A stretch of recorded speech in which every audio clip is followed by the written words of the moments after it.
ओम शांति। सभी बहनों को आज प्यारी बाबा की मधुर महावाक्य है 11-10-24 प्रातः मुरली। ओम शांति। बाप दादा मधुबन। बाबा बोले, मीठे बच्चे, बाप की याद के साथ साथ ज्ञान धन से संपन्न बनो। बाप की याद के साथ साथ ज्ञान धन से संपन्न बनो। बुद्धि में सारा ज्ञान घूमता रहे। बाबा कहते कि बुद्धि में सारा ज्ञान घूमता रहे, तब अपार खुशी रहेगी। सृष्टि चक्र के ज्ञान से तुम चक्रवर्ती राजा बनेंगे। सृष्टि चक्र के ज्ञान से तुम चक्रवर्ती राजा बनेंगे। प्रश्न है, किन बच्चों यानी मनुष्यों को प्रीत बाप से नहीं हो सकती? किन बच्चों अर्थात मनुष्यों की प्रीत बाप से नहीं हो सकती है? उत्तर में बाबा ने बताया है कि जो रौरव नरक में रहने वाले विकारों से प्रीत करते हैं, जो रौरव नरक में रहने वाले विकारों से प्रीत करते हैं, ऐसे मनुष्यों की प्रीत बाप से नहीं हो सकती। तुम बच्चों ने बाप को पहचाना है। तुम बच्चों ने बाप को पहचाना है, इसलिए तुम्हारी बाप से प्रीत है। और दूसरे पॉइंट में बताया है कि किसे सतयुग में आने का हुक्म ही नहीं, किसे सतयुग में आने का हुक्म ही नहीं है। उत्तर में बताया है कि बाप को भी सतयुग में आना नहीं है। बाप को भी सतयुग में आना नहीं है, तो वहाँ काल भी नहीं आ सकता है। जैसे रावण को सतयुग में आने का हुक्म नहीं, जैसे रावण को सतयुग में आने का हुक्म नहीं, ऐसे बाबा कहते हैं कि बच्चे, मुझे भी सतयुग में आने का हुक्म नहीं।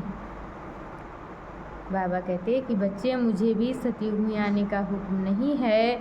बाबा तो तुम्हें सुखधाम का लायक बनाकर घर चले जाते हैं।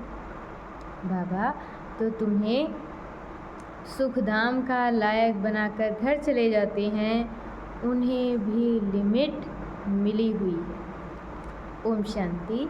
रूहानी बाप बैठ रूहानी बच्चों को समझाते हैं। रूहानी बाप बैठ रूहानी बच्चों को समझाते हैं। रूहानी बच्चे याद की यात्रा में बैठे हुए हो। अंदर में ये ज्ञान है ना कि हम आत्माएं याद की यात्रा पर हैं। अंतर में ये ज्ञान है ना कि हम आत्माएं याद की यात्रा पर हैं। यात्रा अक्षर तो जरूर दिल में आना चाहिए। बाबा कहते कि यात्रा अक्षर तो जरूर दिल में आना चाहिए। जैसे वह यात्रा करते हैं, जैसे वह यात्रा करते हैं, हरिद्वार अमरनाथ जाने की यात्रा पूरी की, फिर लौट आते हैं। और यात्रा जब पूरी हुई तो यात्रा पूरी करके लौट आते हैं।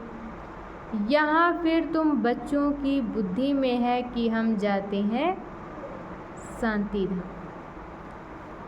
बाप ने आकर हाथ पकड़ा है। बाप ने आकर के हाथ पकड़ा है।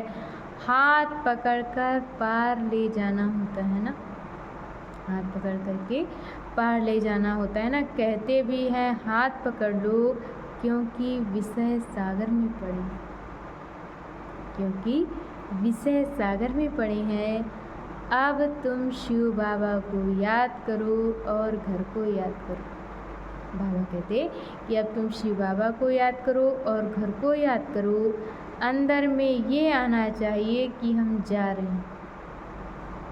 अंदर में आना चाहिए कि हम जा रहे हैं।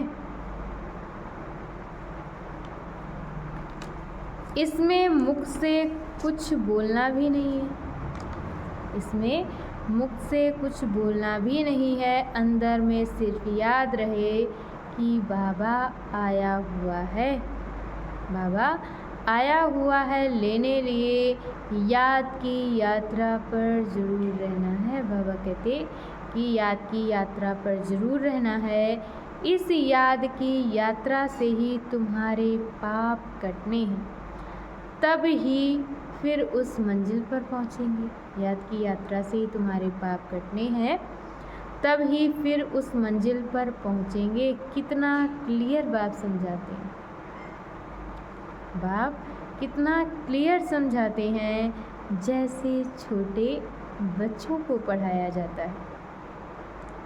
सदैव बुद्धि में, बाबा कहते कि सदैव बुद्धि में हो कि हम बाबा को याद करते जा रहे हैं।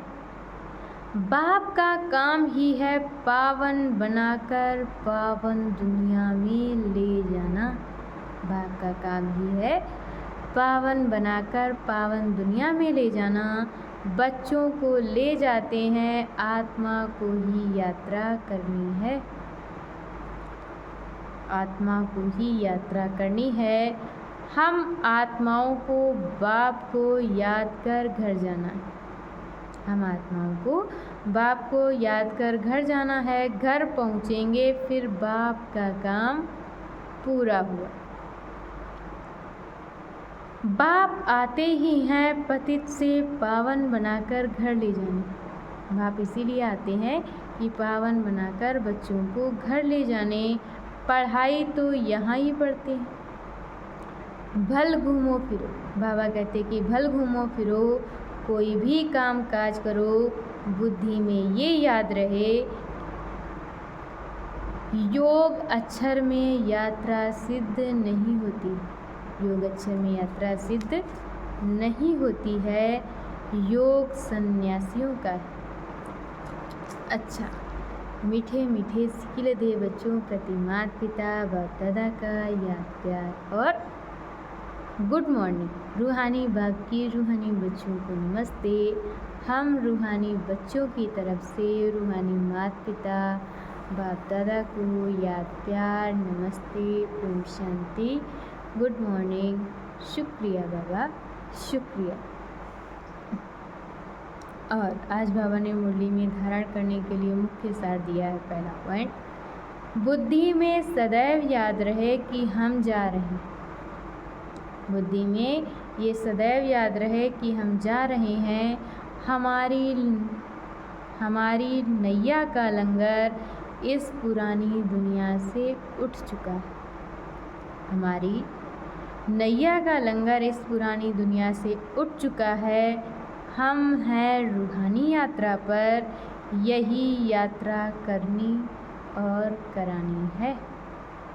यही यात्रा करनी भी है और करानी भी है। और आज बाबा ने बच्चों को वरदान दिया है, व्यर्थ व माया से इनोसेंट बन दिव्यता का अनुभव करने वाले महान आत्मा भव।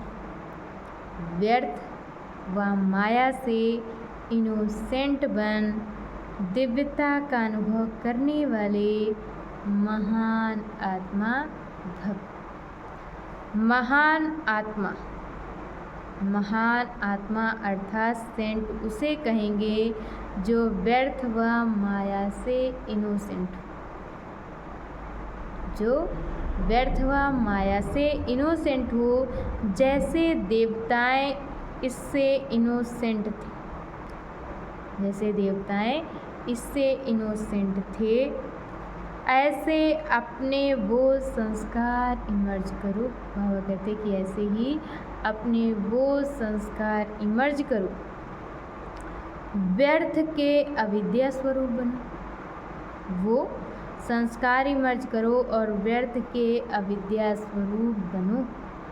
क्योंकि ये व्यर्थ का जोश कई बार सत्यता का होश, यथार्थता का होश समाप्त कर देता है। क्योंकि ये व्यर्थ का जोश कई बार सत्यता का होश और यथार्थता का होश समाप्त कर देता है। इसलिए समय, श्वास, बोल और कर्म सब में व्यर्थ से इनोसेंट बनो। इसीलिए बाबा कहते समय, श्वास, बोल और कर्म सब में व्यर्थ से इनोसेंट बनो। जब व्यर्थ की अविद्या होगी तो दिव्यता स्वतः अनुभव होगी और अनुभव कराएगी। तो दिव्यता स्वयं अनुभवी होगी और अनुभव कराएगी। और आज की होली का स्लोगन है, फर्स्ट डिवीज़न में आना है तो ब्रह्मा बाप के कदम पर कदम रखो। फर्स्ट डिवीज़न में आना है तो ब्रह्मा बाप के कदम पर कदम रखो। अच्छा, ओम शांति।